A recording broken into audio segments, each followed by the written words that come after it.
Chapter 1. The Boy from Penang. July 4th, 2012. Las Vegas, Caesar's Palace. A young man in his early 30s walks into the VIP room at Omnia nightclub carrying a magnum of Armand de Brignac champagne. Not the regular bottle, the 30-liter Midas bottle that costs $100,000. He orders 5 more. Leonardo DiCaprio is at the table. Paris Hilton, Jamie Foxx, Britney Spears. The DJ announces that someone just spent $600,000 on champagne in the last 20 minutes. The crowd goes insane. The young man doesn't flinch. He tips the waitress $50,000 in cash from a plastic shopping bag filled with $100 bills. His name is Jho Low. Most people in the club have never heard of him. The ones who have think he's a Malaysian prince or the son of an oil baron or some kind of tech billionaire. He's none of those things. He's a thief. And the money he's spraying on champagne and celebrities and bottle service was stolen from the retirement savings of Malaysian school teachers, nurses, and bus drivers, who will never know where their money went. By 2015, Jho Low will have stolen over $4 billion from Malaysia's National Development Fund.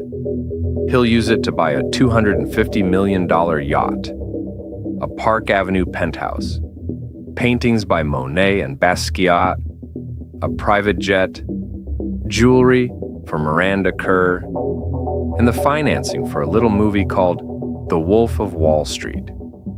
Leonardo DiCaprio played a corrupt stockbroker who stole millions and lived like a king.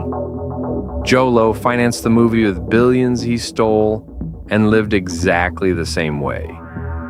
Except Joe never got caught on screen. In real life, he's still running. $4.5 billion, stolen from a country where the average person makes $15,000 per year, where teachers work 2 jobs to support their families, where retirees depend on government pensions that were supposed to be funded by the very money Jho Low spent on bottle service. He bought a Monet for $35 million. Malaysian nurses were taking out loans to pay for their kids' school uniforms. He threw parties where champagne flowed for 12 hours straight. Malaysian teachers were choosing between buying groceries and paying rent. He gambled millions in a single night at Vegas casinos. Malaysian retirees were splitting meals to make their money last through the month. And for almost 7 years, nobody stopped him. Politicians protected him. Banks enabled him. Celebrities partied with him.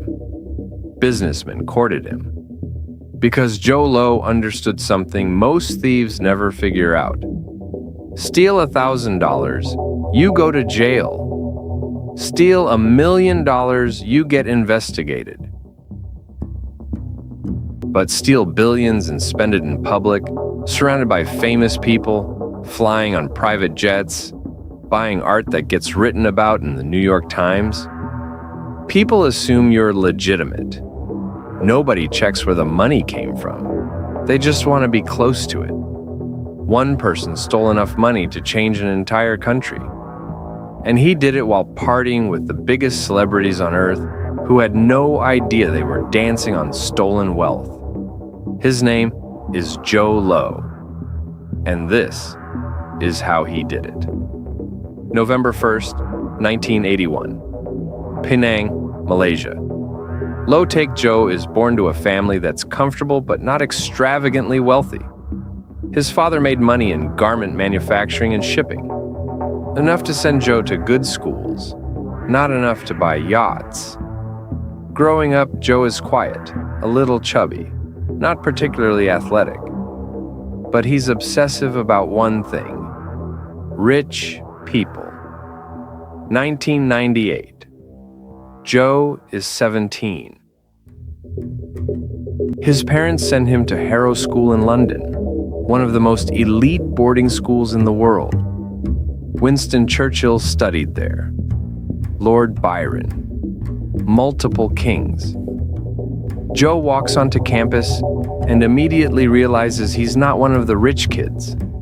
His classmates are sons of oil sheikhs, banking heirs, children of presidents and prime ministers. One afternoon during his first term, Jho is sitting in the dining hall. 3 tables over, a Saudi student is talking about his family's private jet. "We took the Gulfstream 5 to Paris for the weekend," the kid says. "My sister wanted to go shopping." The other students barely react. Nobody's impressed. To them, private jets are normal. Jho sits very still, fork halfway to his mouth, listening. A thought forms in his head. Clear and simple. These kids have more money than Jho will ever see. But they're not smarter. They're not more capable. They're not special. They just have money. And everyone treats them like they're important because of it. Jho walks back to his dorm, lies on his bed staring at the ceiling for 2 hours. When he gets up, he understands something that will change his entire life. Money isn't about how much you have. It's about who believes you have it. Jho starts positioning himself as the guy who knows people. Need a restaurant reservation? Jho knows someone. Need tickets to a sold-out event? Jho can make a call. Most of it is bluffing, but enough works that people start believing the bluff. By graduation, he's built relationships with some of the wealthiest teenagers on Earth. Kids who will inherit billions. Jho doesn't have money yet, but he has access. 2001. University of Pennsylvania, Wharton School of Business. Jho isn't interested in becoming a banker or starting a company. He's interested in one person, Riza Aziz. Riza is Malaysian. He's also the stepson of Najib Razak, a senior politician rising quickly through Malaysia's ruling party. Jho befriends Riza immediately. They're both Malaysian, both far from home. But Jho sees something in this friendship that Riza doesn't. Power. Riza's stepfather could become prime minister someday. When that happens, Riza will have direct access to the most powerful person in Malaysia. Jho starts planting seeds, talking about development funds, international investments, sovereign wealth strategies. Riza listens. He likes Jho. Jho is fun. Jho knows how to party. Jho is planning something much bigger. By graduation in 2005, Jho has built a network that includes future Malaysian political elites and Middle Eastern royalty. He still doesn't have serious money, but he has a plan. In Kuala Lumpur, a 41-year-old teacher named Azlina binti Ibrahim makes a decision. She's been teaching mathematics at a government secondary school for 19 years. Her salary is about $600 American per month. She takes the bus to work. She's careful with money. The government introduces a new pension scheme. Civil servants can contribute a portion of their salary, and the government will invest it through a national development fund. The returns, officials promise, will be better than a regular bank account. Azlina does the math.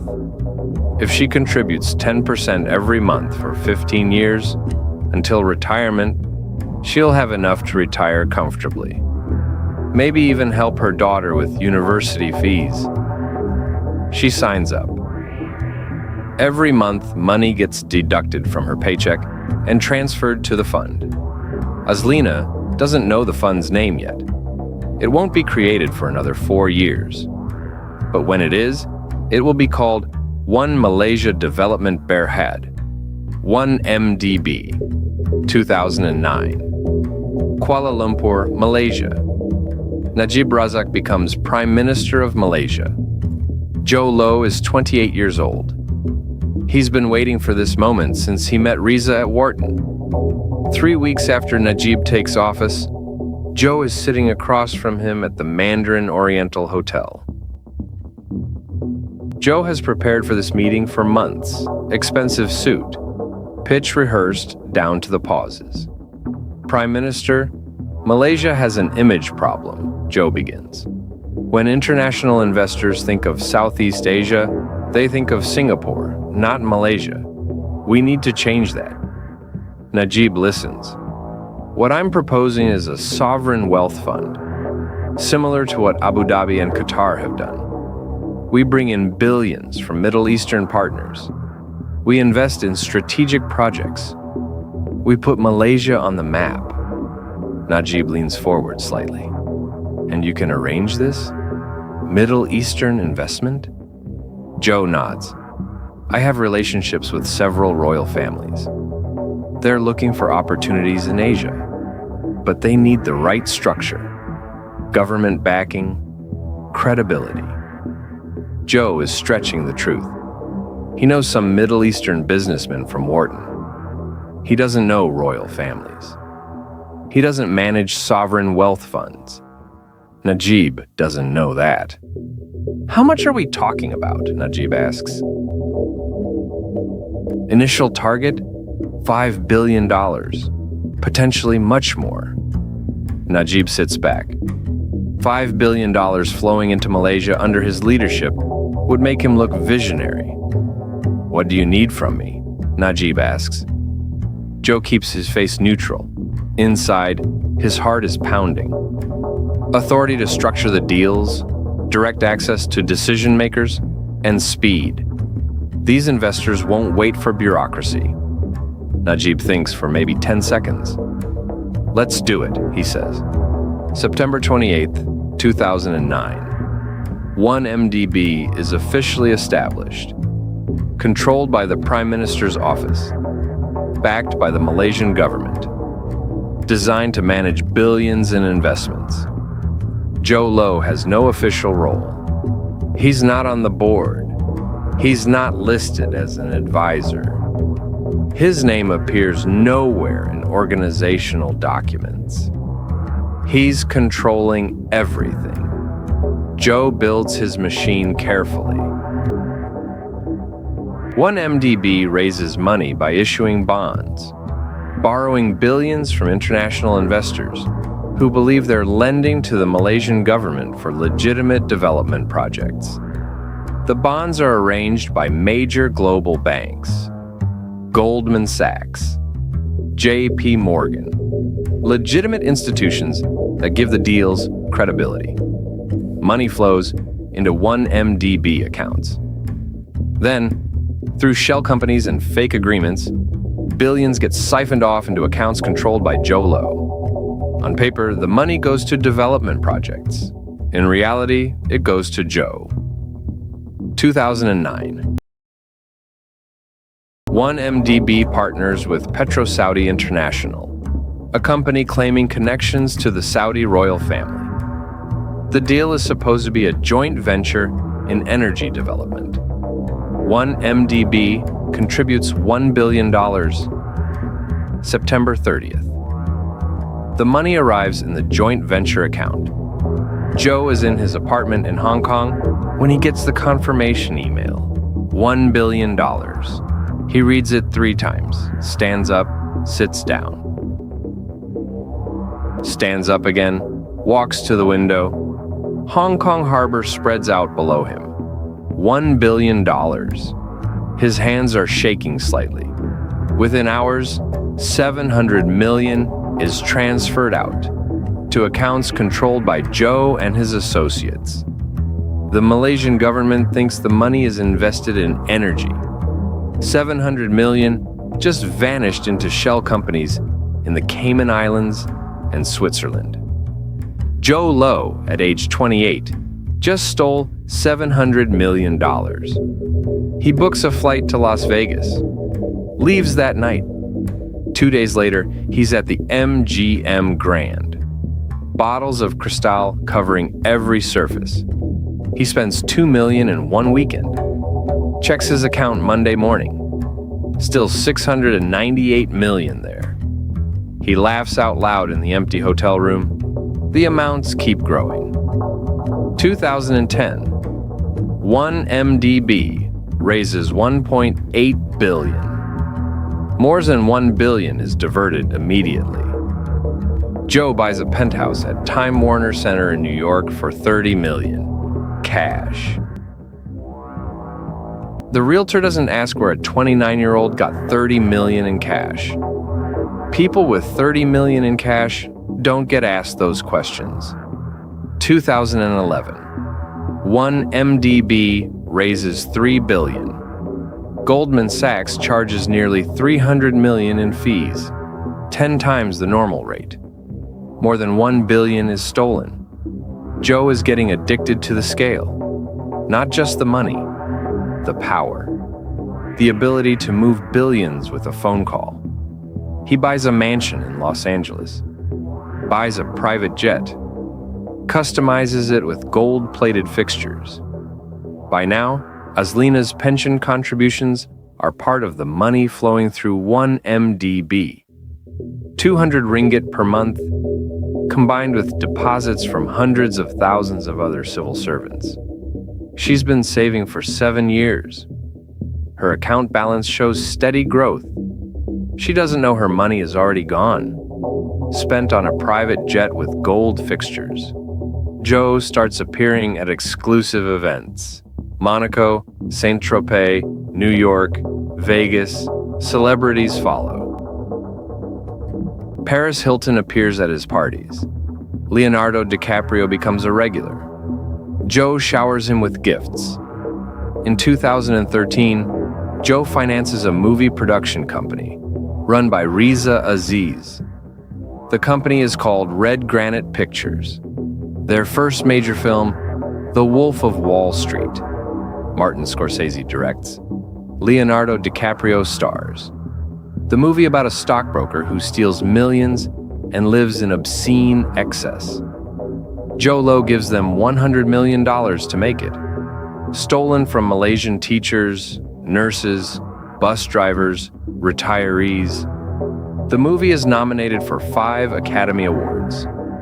Nobody asks where Red Granite got $100 million. The check's clear. By 2013, Jho Low has stolen over $2 billion. He's 32 years old. Properties worth over 200 million. Jewelry worth tens of millions. Hundreds of millions gambled away. Enough spent on parties to fund a small country's education budget. Nobody has stopped him. Malaysian officials don't ask questions because the Prime Minister controls one MDB and Joe has access to him. International banks don't ask questions because deals are backed by the Malaysian government, and fees are enormous. Celebrities don't ask questions because they're getting paid and having fun. Joe has built the perfect crime: steal billions from a developing country. Spend it in public in the richest cities on earth. Surround yourself with famous people who give you legitimacy. Because who would steal billions and spend it at nightclubs where everyone can see you? March 2013. Kuala Lumpur.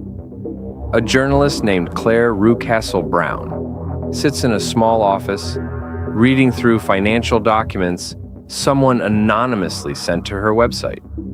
The documents show transactions from 1MDB accounts, billions moving through shell companies, payments to individuals with no clear connection to development projects, transfers to tax havens. Claire has investigated Malaysian corruption for years. She knows how these schemes work. But the numbers she's looking at are bigger than anything she's seen. She starts making phone calls, asking questions. Where did all this money actually come from? And where did it go? Chapter 2. The Party Never Ends. March 2013. Kuala Lumpur. Claire Rucastle-Brown publishes her first article about 1MDB on Sarawak Report. The headline reads, "Where did the money go? 1MDB's missing billions." She details suspicious transactions, shell companies, unexplained transfers to accounts in the Cayman Islands and Switzerland, billions raised through bonds that seem to have vanished. The article gets modest attention in Malaysia. Opposition politicians start asking questions in parliament. A few journalists pick up the story. The Prime Minister's office issues a statement. 1MDB is a legitimate sovereign wealth fund. All transactions are proper and audited. The allegations are politically motivated lies. Most Malaysians believe the denial. 6,000 miles away, Jho Low is in Monaco. He's standing on the deck of a yacht he's considering buying. The Topaz, 520 feet long, owned by a Saudi billionaire willing to sell for the right price. $250 million. Joe walks the length of the deck, checks the master suite, the helicopter pad, the pool, the cinema, the submarine. The yacht has a submarine. "I'll take it," Joe says. The seller's representative blinks. "Don't you want to negotiate? Have your people review?" "I'll take it. Wire instructions?" 3 days later, $250 million transfers from a shell company in the Seychelles. Joe renames the yacht Equanimity. Throws a party that weekend. Leonardo DiCaprio flies in. Paris Hilton. Swizz Beatz. Models whose names Joe doesn't know and doesn't care about. The party lasts 3 days. The yacht never leaves the harbor. Joe spends another $2 million on champagne. Someone takes a photo of him and DiCaprio on the deck, arms around each other's shoulders, glasses raised. The photo ends up on Instagram. Tens of thousands of likes. Claire Rucastle-Brown keeps digging. Over 18 months, she publishes dozens of articles, each one more detailed than the last.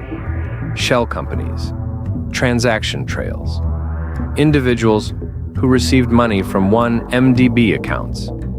July 2015, she publishes something different. She names Jho Low directly. The article details how Joe has controlled 1MDB from the beginning, how billions from Malaysian government bonds flowed into his personal accounts, how he spent it, the yacht, the penthouse, the parties, the art. Photos of Joe at nightclubs, on yachts, with celebrities. The Malaysian government blocks Sarawak Report. The website becomes inaccessible inside Malaysia. Claire keeps publishing from London. Opposition politicians demand investigation. Student groups organize protests. Social media explodes. 2 weeks later, the Wall Street Journal enters the story. July 2, 2015. Wall Street Journal publishes a front-page investigation. Malaysia Development Fund channeled money to Prime Minister Najib. Nearly $700 million from 1MDB-linked accounts was transferred into Prime Minister Najib's personal bank accounts. The article includes bank statements, transaction records, dates and amounts. Najib holds a press conference that afternoon, denies everything, claims the money was a legal donation from the Saudi royal family for political purposes. Nobody believes him. Protests erupt in Kuala Lumpur. Thousands march through the streets demanding resignation. Yellow shirts, chanting. Signs with Najib's face crossed out. Police use tear gas and water cannons. Hundreds arrested. Najib fires his attorney general, replaces him with someone loyal. The new attorney general announces there will be no investigation. Malaysia is tearing itself apart. Jho Low keeps spending. August 2015. New York City, Christie's auction. Jho is there for one item: a Jean-Michel Basquiat painting called Dust Heads. Bidding starts at 30 million. Jho raises his paddle. 40 million. He raises it again. 45 million. Again. Hammer comes down. $48 million. He doesn't take it home, stores it in a climate-controlled facility, and forgets about it. The same month, Swiss authorities freeze accounts connected to 1MDB. Singapore does the same. FBI and Department of Justice open a case. Jho's lawyers tell him to stop. Lie low. Let things calm down. Jho flies to Las Vegas. MGM Grand. Baccarat table. Jho bets $1 million on a single hand. Loses. Another $1 million. Loses again. End of the night. $17 million gone. He tips the dealer $100,000 and goes to bed. Next night, he's back at the same table. Between 2013 and 2015, Jho loses over $200 million gambling. There's always more money. Kuala Lumpur. Azlina binti Ibrahim is watching the news. The protests, the allegations against the Prime Minister, the stories about 1MDB and missing billions. She's 55 now. 10 more years until retirement. Her pension account still shows regular deposits. Balance still growing. A colleague mentions something during lunch. My husband works at Bank Negara, the colleague says, Malaysia's central bank. He says 1MDB is in serious trouble, says a lot of money is missing. Something cold settles in Azlina's stomach. Our pensions are connected to 1MDB, right? The colleague nods. Some of the investments, yes. Azlina goes home that night and logs into her pension account. The balance shows the same amount as last month. Everything looks normal. She closes the laptop. The cold feeling doesn't go away. September 2015. U.S. Department of Justice launches formal investigation into 1MDB. FBI agents interview people. Subpoena documents, trace money flows. Goldman Sachs is under scrutiny. The bank helped 1MDB raise $6.5 billion through 3 bond offerings. Goldman charged nearly $600 million in fees.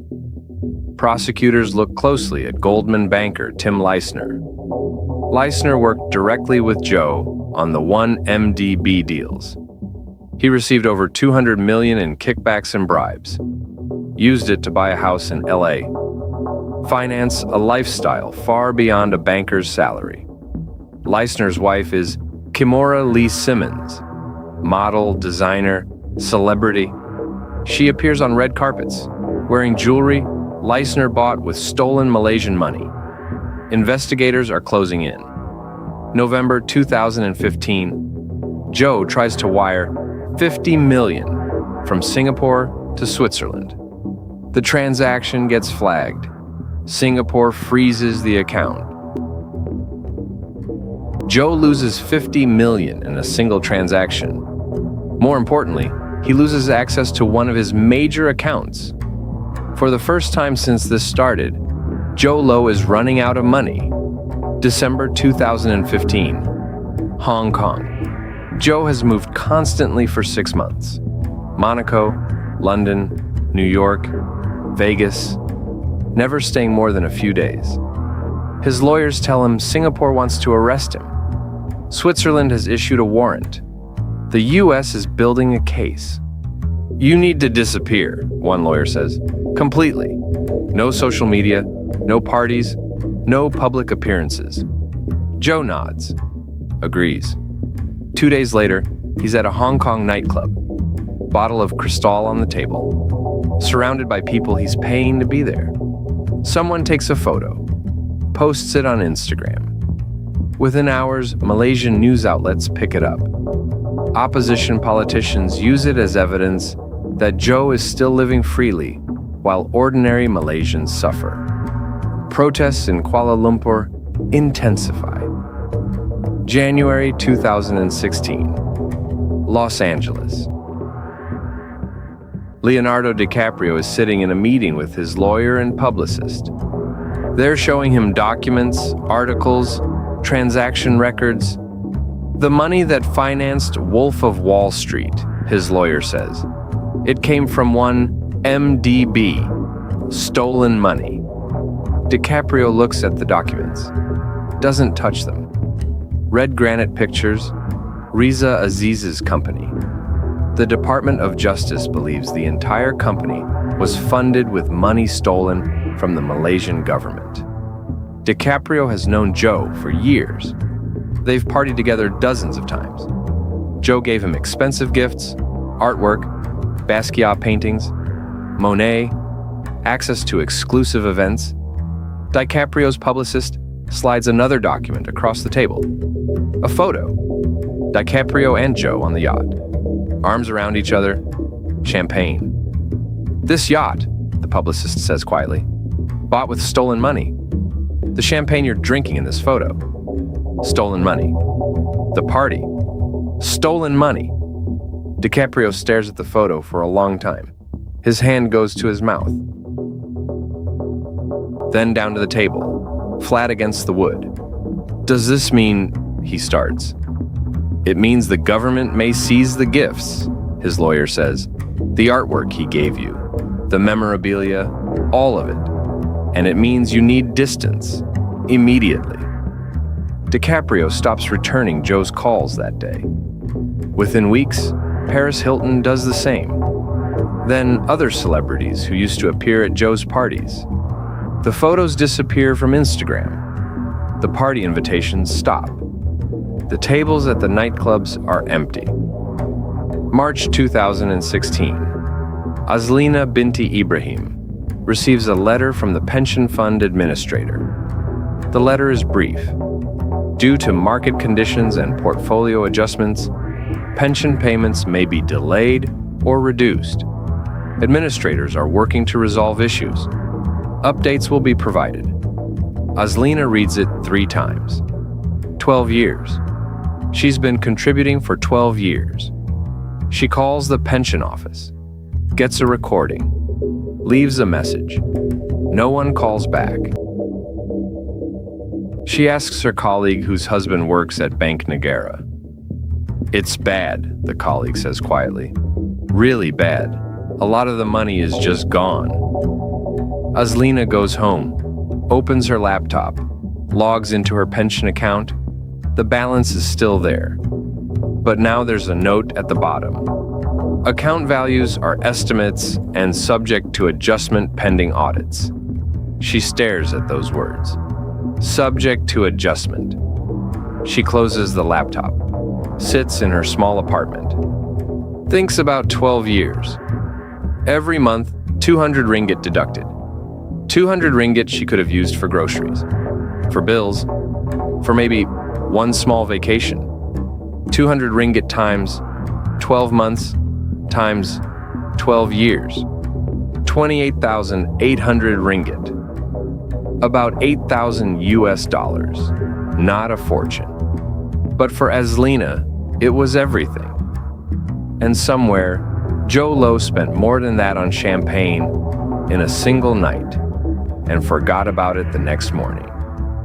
July 2016. U.S. Department of Justice files civil forfeiture complaints, seeking to seize over $1 billion in assets connected to one MDB fraud. The complaint names Jho Low directly, details the scheme, the stolen money, the purchases, the Basquiat painting, seized. The penthouses in New York and Los Angeles, seized. The jewelry given to celebrities, seized. The yacht Equanimity. The DOJ announces they're working with international partners to seize it. Jho Low is somewhere in China. Officially, Chinese authorities claim they don't know where he is. China is protecting him. Malaysia files extradition requests. The US files requests. Singapore. Switzerland. China ignores all of them. In Malaysia, pressure on Prime Minister Najib is unbearable. His own party members call for him to step down. International banks refuse to do business with Malaysian government entities. The country's credit rating is downgraded. May 2018, Malaysia holds election. For the first time in 60 years, the ruling party loses. Najib is out. The new Prime Minister, Mahathir Mohamad, is 92 years old and furious. One of his first acts is reopening investigations into one MDB. Within months, Najib is arrested, charged with abuse of power, money laundering, criminal breach of trust. His wife, Rosma Mansur, is arrested separately. Authorities raid her house and find 300 handbags worth millions, jewelry worth over $30 million, cash in multiple currencies stuffed into bags and closets. Malaysians watch the news coverage with rage and satisfaction. The Prime Minister who told them one MDB was legitimate, who told them the money was a Saudi donation, who told them to trust the government, he stole from them. Jho Low is still free. Somewhere in China, protected by a government with its own reasons for keeping him out of reach, Jho watches news coverage of Najib's trial. He's lost access to most of his money. The yacht is gone. The penthouses are gone. The art is gone. But he still has accounts investigators haven't found. Money hidden in places nobody's looking. Not billions anymore. Maybe a few $100 million. Still enough to live comfortably for life. 37 years old. Stole $4.5 billion. Spent most of it. Lost the rest. Never spent a single day in jail. Kuala Lumpur. Azlina binti Ibrahim watches Najib's trial on television. The final audit came back 6 months ago. Her balance, which showed 28,800 ringgit, is now valued at 4,200 ringgit. She lost 85% of her retirement savings. When the number first appeared on her screen, she didn't move for several minutes, just stared at it, read it again, closed the browser, opened it again. Same number, 4,200 ringgit. 12 years of saving, gone. She's 58 now. She'll work until she's 65, maybe longer, probably longer. The government has promised partial compensation. Someday, when they recover assets. If they recover assets. Azlina doesn't believe them anymore. She turns off the television, goes to bed. Tomorrow she'll teach mathematics to students who ask why they need to learn this. And she won't have an answer. She spent 12 years doing math, calculating returns, planning her future. None of it mattered. Jho Low stole it all. And he's still free. May 9th, 2018. Kuala Lumpur, Malaysia. Election night. Prime Minister Najib Razak sits in his office watching the results come in. State after state falls to the opposition. His own political strongholds are switching sides. Rural districts that have voted for his party for decades are rejecting him. By 11 p.m., his advisors start whispering. By 11:30, they're suggesting he prepare a concession speech. Najib stares at the television screen. Numbers scrolling across the bottom. Percentages that don't add up to victory. 61 years. His party has ruled Malaysia for 61 years. Midnight approaches. Najib's hands rest flat on his desk. He doesn't move them for several minutes, doesn't speak, just watches the numbers. His political career is over. His life as he knows it is over. In a small apartment in Kuala Lumpur, Azlina binti Ibrahim watches the same results. She's 58 years old now. 7 years until retirement. She voted for the opposition, for the first time in her life. 3 months later, Najib is arrested. The new Prime Minister, 92-year-old Mahathir Mohamad, makes 1 MDB his first priority. Malaysian authorities reopen investigations that Najib had shut down. They trace money flows, interview witnesses, build cases. American investigators share what they've discovered. Swiss authorities provide transaction records. Singaporean banks turn over account statements. $4.5 billion stolen from 1 MDB. Hundreds of millions more stolen from other government funds. Money meant for development, infrastructure, and pensions funneled into Jho Low's personal accounts and spent on yachts, art, parties, and political campaigns. Najib is charged with 25 counts of abuse of power and money laundering. His wife, Rosma Mansour, is charged separately. When authorities raid their house, they find collections that reveal the true extent of the theft. 300 handbags worth millions of dollars, jewelry worth over 30 million, cash and multiple currencies stuffed into closets.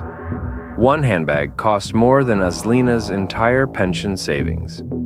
July 3, 2020. Kuala Lumpur High Court. Najib stands in the dock as the judge delivers his verdict. Guilty on all 7 charges in the first case: abuse of power, criminal breach of trust, money laundering. The judge sentences him to 12 years in prison and a fine of 210 million Malaysian ringgit. Najib shows no emotion. His wife sits in the gallery, stone-faced. Azlina watches the news coverage from her apartment. She feels no satisfaction, no sense of justice.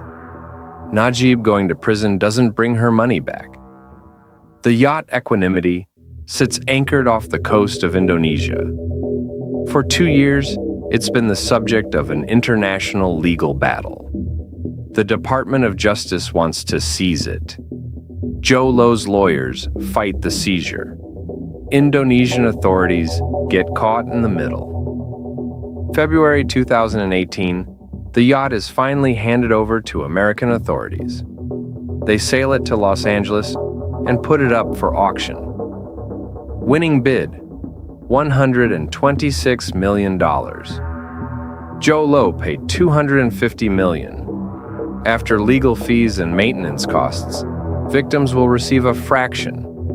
The penthouse in New York sells for $31 million. Jho paid $58 million. The Los Angeles mansion sells for $17 million. Jho paid $39 million. The Basquiat painting Dust Heads sells for $40 million. $8 million less than Jho paid. Every asset recovery is a loss. Even when authorities find the money, it's worth less than what was stolen. But most of the money was never tied to assets. The hundreds of millions Jho gambled away in Las Vegas casinos, gone. The millions spent on parties, champagne, and celebrity appearances, gone. The payments to political campaigns and government officials, gone. The transfers to shell companies that dissolved years ago, gone. American prosecutors estimate that less than 30% of stolen 1 MDB money will ever be recovered. 70% is gone forever. In Shenzhen, China, Jho Low watches news coverage of asset seizures from a luxury apartment overlooking the South China Sea. He's been protected by Chinese authorities since 2016. Officially, China claims they don't know where he is. Unofficially, everyone knows he's there. Malaysia has filed extradition requests. The United States has filed requests. Singapore, Switzerland, the United Kingdom. China ignores all of them. Jho still has access to money investigators haven't found, accounts in banks that don't cooperate with Western authorities, cryptocurrency wallets, physical assets hidden through shell companies. Not billions anymore, but enough. He's 38 years old. He stole $4.5 billion from a developing country, spent most of it, lost the rest to seizures, never spent a single day in jail. August 2021, Kuala Lumpur. Azlina binti Ibrahim receives a letter from the government pension agency. She opens it at her kitchen table, reads the first paragraph, stops. Final settlement offer. Based on asset recoveries and compensation funds, eligible pension holders will receive partial repayment of lost savings. She reads it again. Azlina's original pension balance, 28,800 ringgit. Settlement offer, 4,200 ringgit. She sets the letter down, stares at it. 17 years of saving, 14.5% recovery. The letter includes a form. She can accept this amount as final settlement, or she can wait for additional recoveries that may never come. Azlina picks up a pen, hesitates for a moment, signs the form. 4,200 ringgit won't pay for retirement, won't help her daughter with university fees, won't cover medical expenses when she gets older. But it's more than nothing. The compensation ceremony takes place in a government building in Putrajaya. Hundreds of civil servants, retirees, and pension holders gather to receive their settlement checks. Teachers, nurses, police officers, bus drivers, people who worked for the government their entire lives and trusted the government with their savings. Azlina sits in a plastic chair in the auditorium. Around her, people hold envelopes containing checks that represent fractions of what they lost. The Deputy Finance Minister gives a speech about justice and recovery and the government's commitment to returning stolen assets to their rightful owners. Nobody applauds.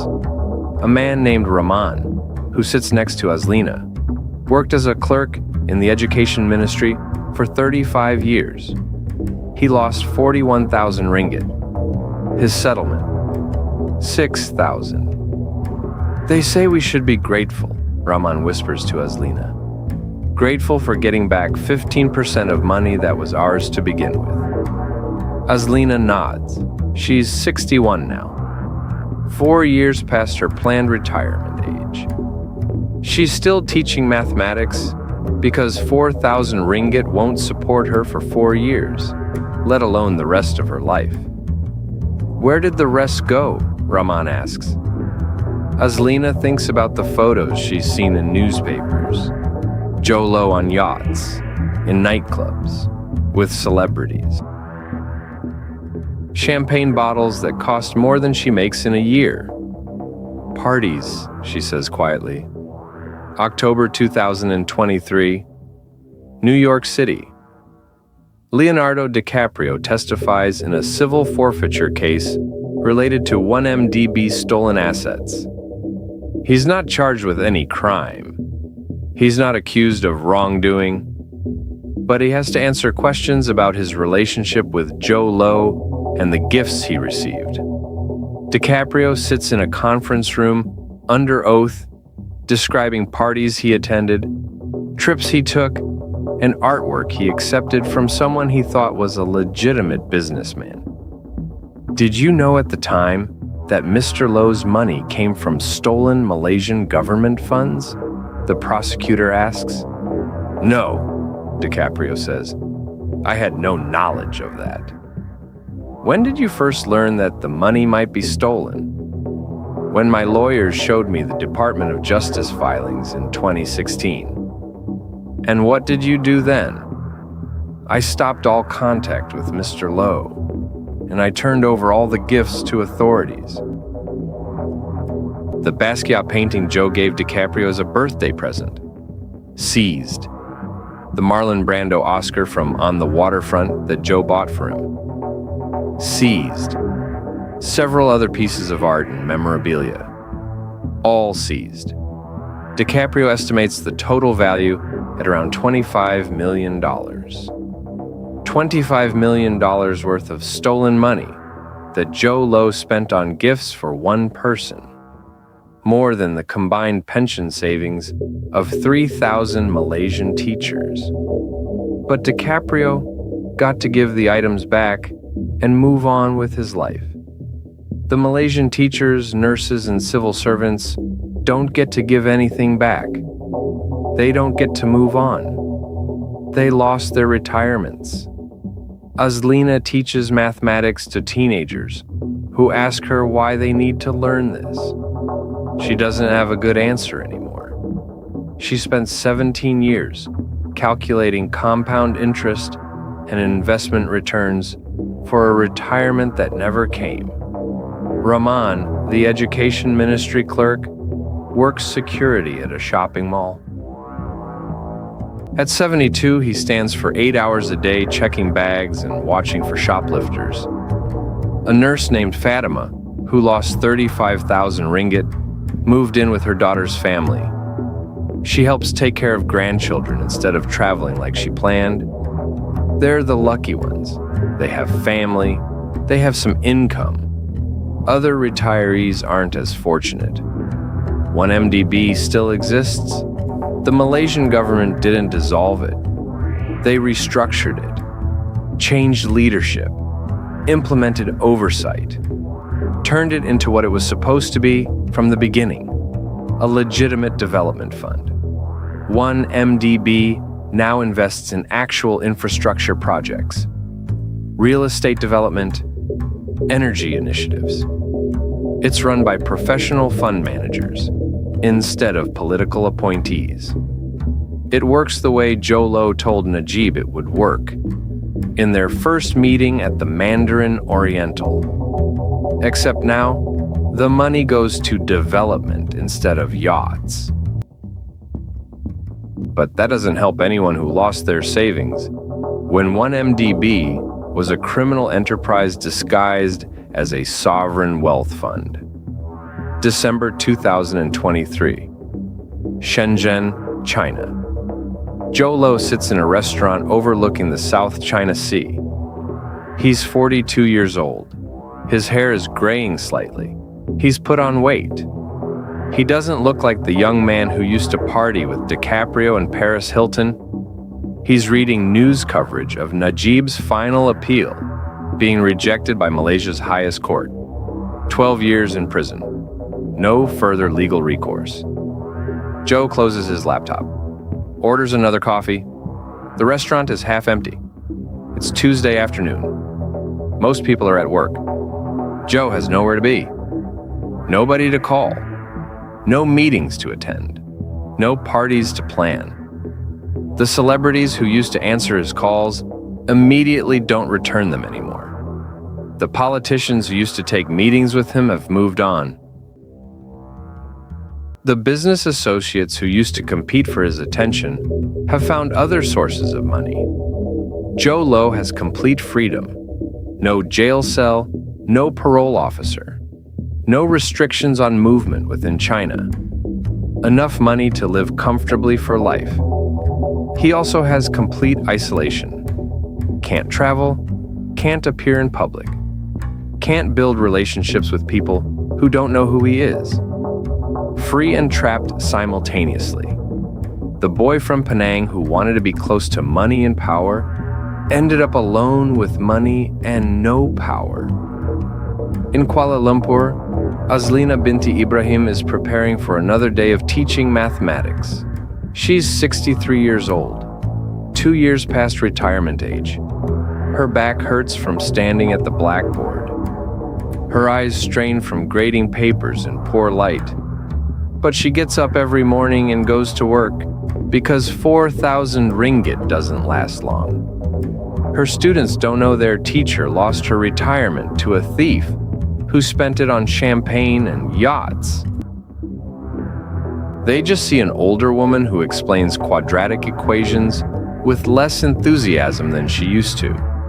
When she teaches about percentages and compound interest, Azlina thinks about the irony. Mathematics is supposed to be pure. Numbers don't lie. Calculations are either right or wrong.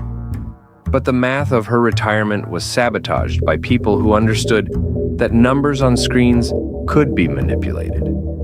That account balances could show one thing, while reality was something else entirely. Jho Low stole her future using the same mathematical principles she teaches her students. The difference is that her students learn math to solve problems.